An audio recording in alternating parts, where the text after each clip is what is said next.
Rights of the People by A.T. Jones, Part 2, Chapter 3.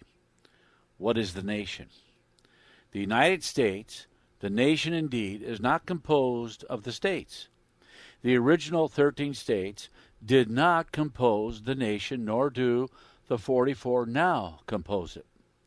The United States, the nation, is that power, that system, that organization, above all the states and distinct from them, which was created to perform, in behalf of the states and the people, what neither the people nor any of the states, nor yet all the states together could do for themselves.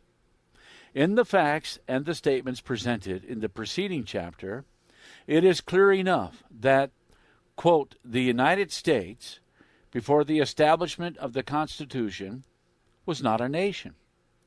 There was no national power. There was no national action. There was no national character. There was no national spirit. This was seen and expressed by the friends as well as the foes of the country. True, when the 13 independent states were firmly agreed upon any measure so that they could all act unreservedly together, as in the war for their independence, then they were powerful, and so far in that particular measure displayed somewhat of the characteristics of a nation.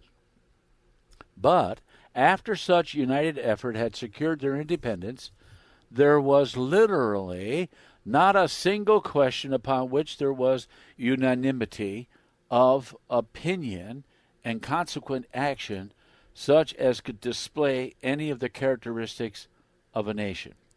This is why there were so many prophecies of the downfall of the United States.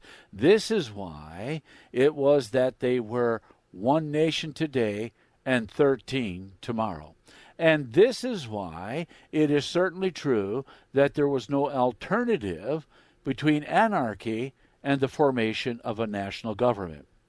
James Wilson of Pennsylvania, a member of the convention which framed the Constitution for the making of the nation, in pleading for the approval of the Constitution by the Pennsylvania Convention called for that purpose, stated the case thus, quote, by adopting this Constitution, we shall become a nation. We are not now one. Close quote, Eliot's Debates, Volume 2, page 526. They must by choice become a nation, or else without their choice they would become nothing. And as by the adoption of the Constitution they would become a nation, as with the Constitution there would be a nation, while without it there would be none. It is perfectly clear that the nation is that order of government, that system, that organization, that power which is defined in the Constitution of the United States. It is also clear that, in truth and in fact, the nation is the United States, and the United States is the nation. The nation is not composed of the states. The 13 states did not become a nation. The people of the 13 states created a nation. After the nation had been created, the 13 states still remained intact as states. The nation is a thing in and of itself, created to perform what could not be performed without it. The nation is a government and a governmental system, as distinct from the 13 or the 44 states as any one of these states is distinct from the others. As respects the states and the nation, they are not one government, nor are they two governments. When the people of the 13 states in 1787 to 1789 had created the national government, there was not then only one government in this country. There were more than one. There were then more than 13 governments. There were 14. There was the United States. And besides this, there were still the 13 states. there was the national government, and besides this there were 13 state governments, making 14 in all. Now, May 1895, there is the national government, and besides this there are 44 state governments, making 45 governments in the country. There is the United States, and besides this there are the 44 states.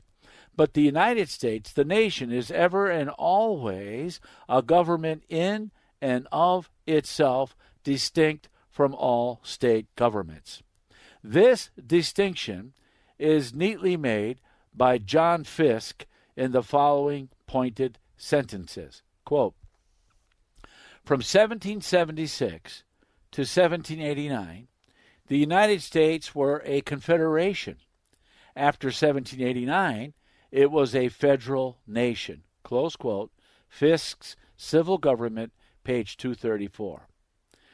The distinction here drawn between the United States were and it was tells the whole story.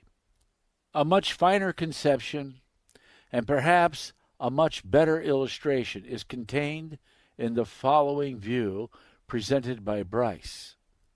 Quote, the central or national government and the state governments may be compared to a large building and a set of smaller buildings standing on the same ground, yet distinct from each other. It is a combination sometimes seen where a great church has been erected over more ancient houses of worship. First, the soil is covered by a number of small shrines and chapels built at different times and in different styles of architecture, each complete in itself. Then, over them, and including all in its spacious fabric, there is reared a new pile, with its own loftier roof, its own walls, its own eternal plan. The identity of the early buildings has, however, not been obliterated, and if the later and larger structure were to disappear, a little repair would enable them to keep out wind and weather and be again what they once were, distinct and separate edifices. So the American states are now all inside the Union and have become subordinate to it. Yet the Union is more than the aggregate of the states, and the states are more than parts of the Union. Close quote. The American Commonwealth, Chapter 3, Paragraph 7, edition of February 1895.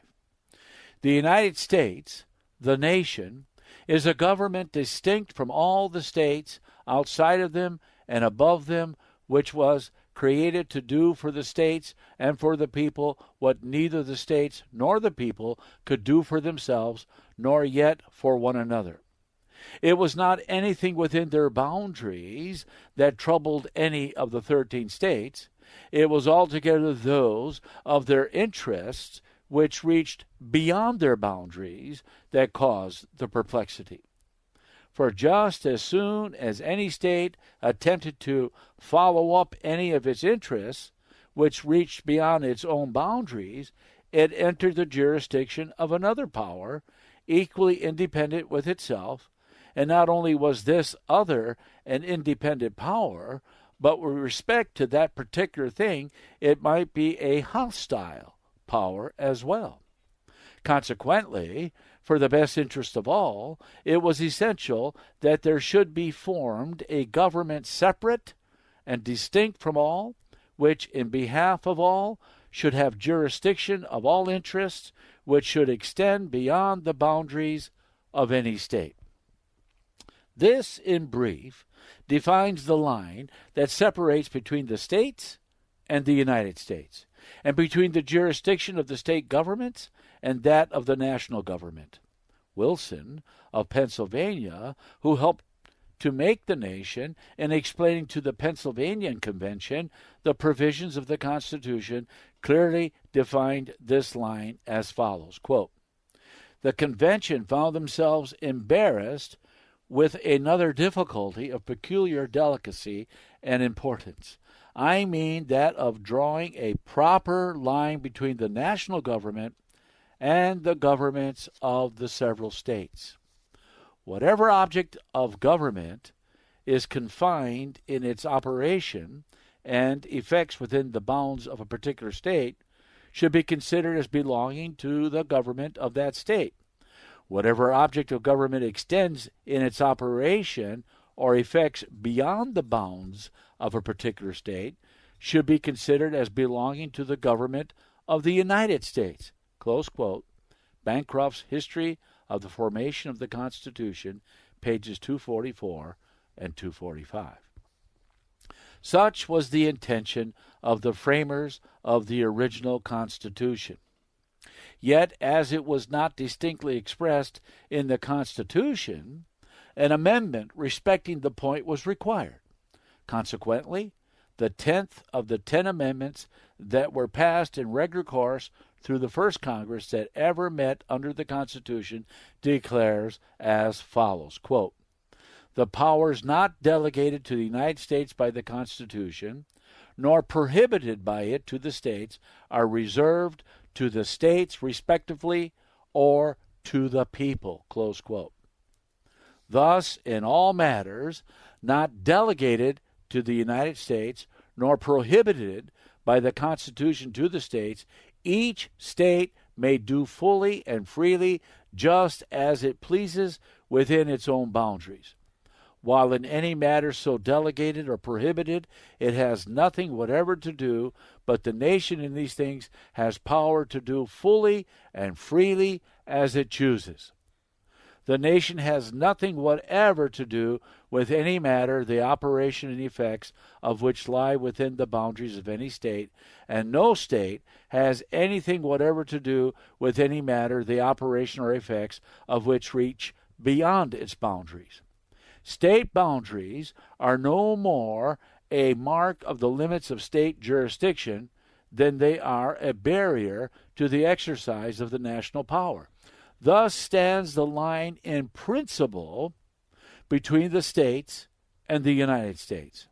And it is described in words in the 10th Amendment that the powers not delegated to the United States by the Constitution, nor prohibited by it to the states, are reserved to the states or to the people.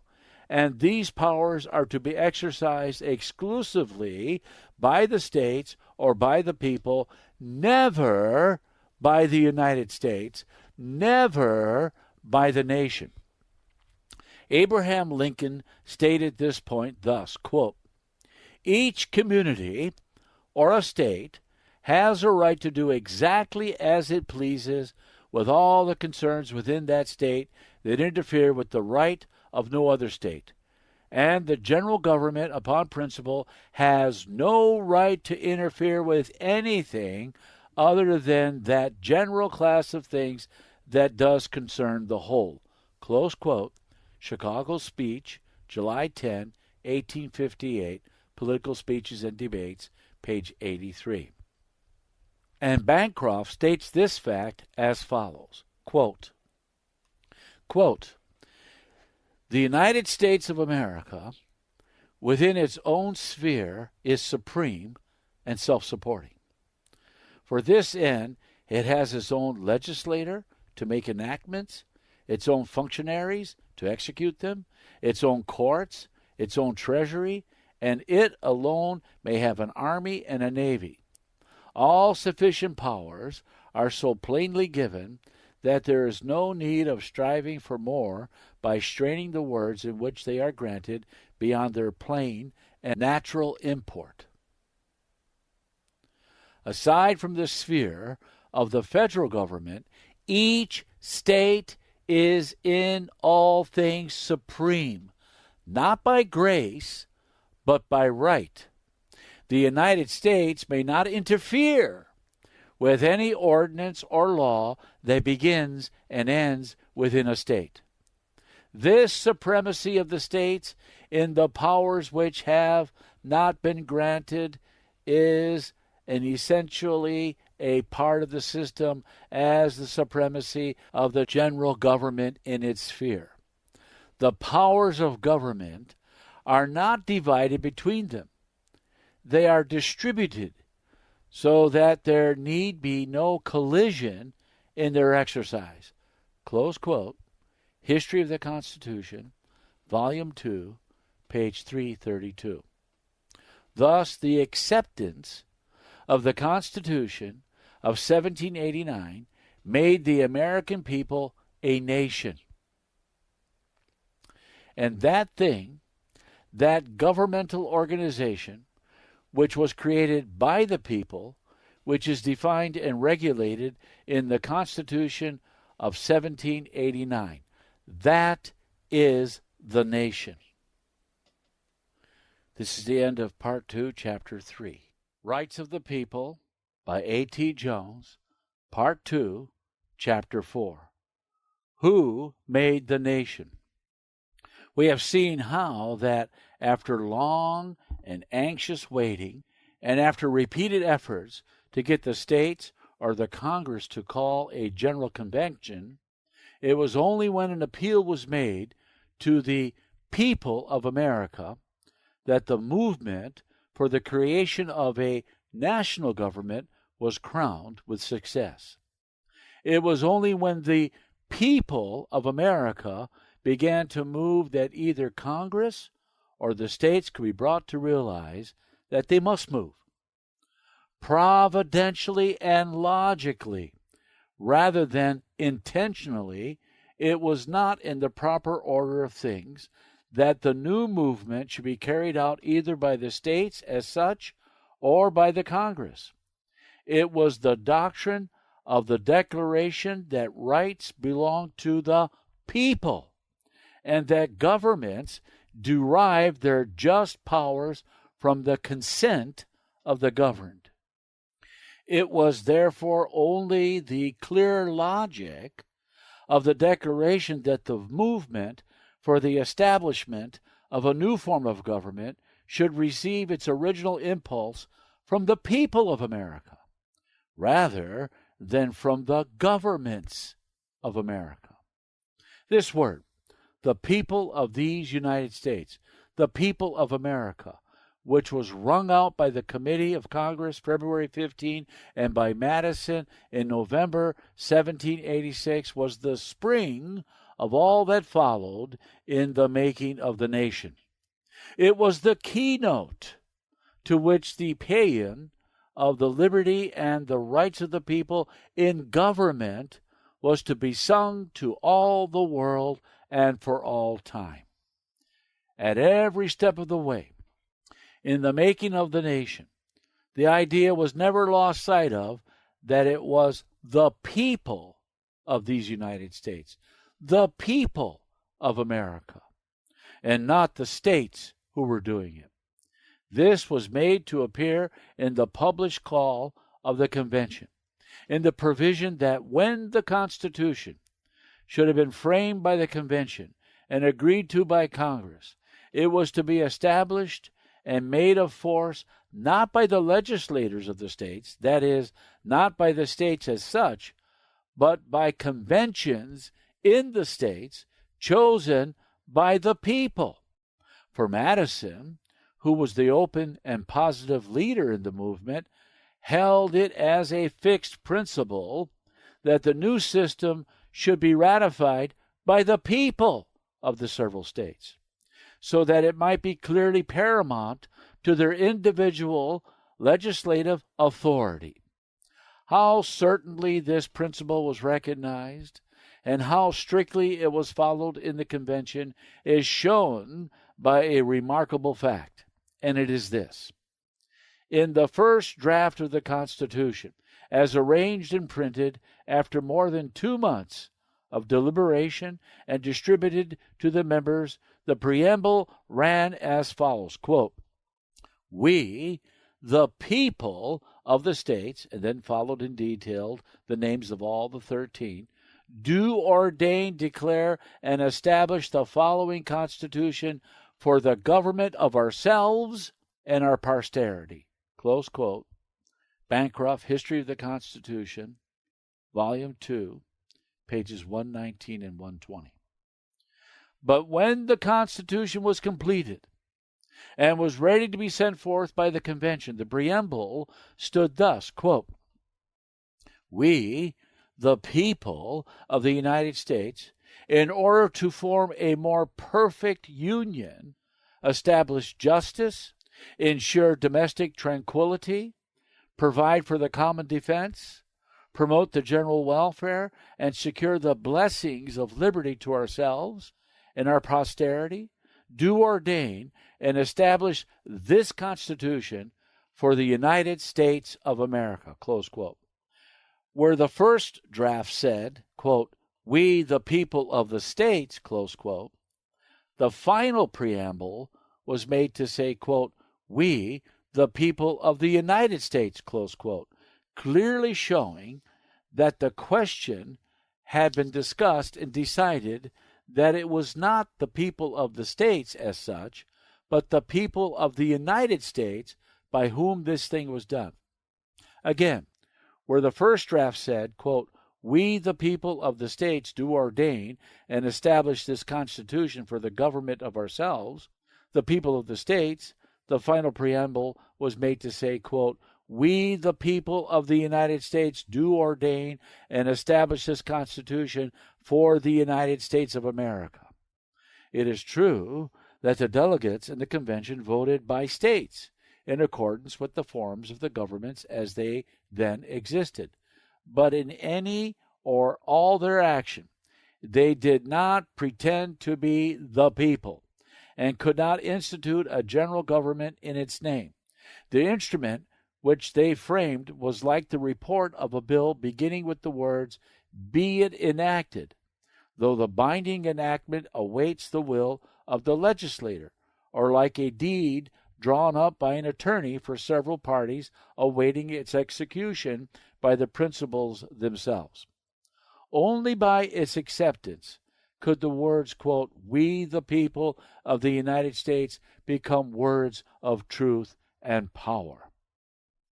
And when afterwards, in the Pennsylvania Convention, for the ratification of the Constitution, it was charged by one of the members that the Federal Convention had exceeded the powers given them by their respective legislators, James Wilson answered in the following emphatic words, quote, "The Federal Convention did not proceed at all upon the powers given them by the states, but upon original principles, and having framed a constitution which they thought would promote the happiness of their country, they have submitted it to the people's consideration, who may either adopt or reject it as they please," close quote.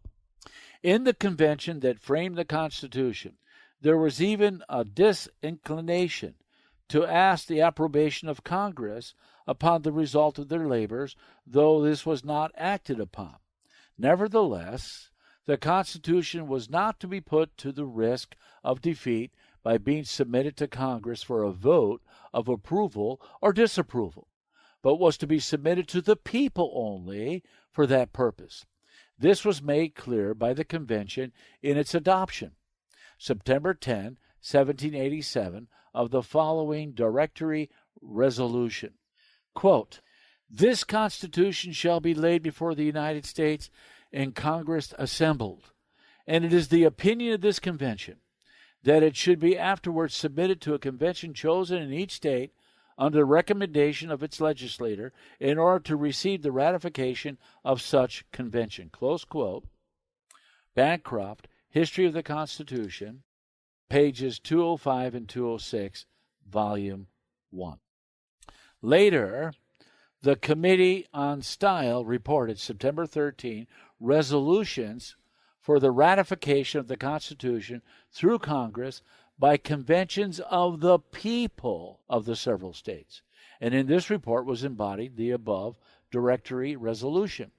The object of having the Constitution pass through Congress and the legislators of the respective states, yet without allowing them to act in approval or disapproval upon it, was to give them the opportunity of proposing amendments if they should choose to do so.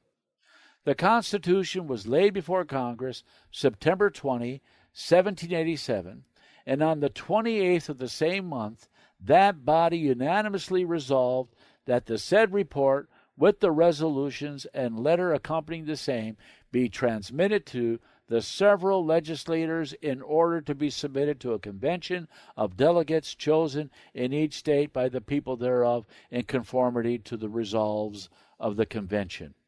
Close quote. Bancroft, History of the Constitution, Volume 2, page 230. In the Pennsylvania Convention for the ratification of the Constitution, James Wilson, who from beginning to end was a master spirit in the framing of that masterly instrument, again defined its principles. November 24th, 1787, in the following sublime passage, quote, "To control the power and conduct of the legislator by an overruling constitution, limiting and superintending the operations of the legislative authority, was an improvement in the science and practice of government reserved to the United States. Oft have I marked with silent pleasure and admiration the force and prevalence through the United States of the principle that the supreme power resides in the people, and that they never part with it. There can be no disorder in the community, but may here receive a radical cure. Error in the legislator may be corrected by the Constitution. Error in the Constitution by the people.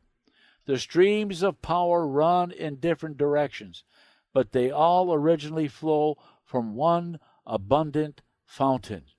In this Constitution, all authority is derived from the people." Close quote. Bancroft, History of the Constitution, Volume 2, page 245.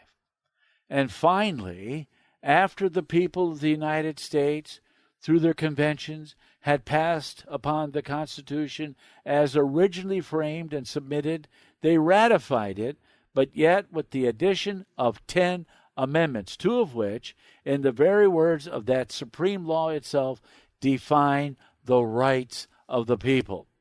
The 9th Amendment declares that, quote, "The enumeration in the Constitution of certain rights shall not be construed to deny or disparage others retained by the people," close quote.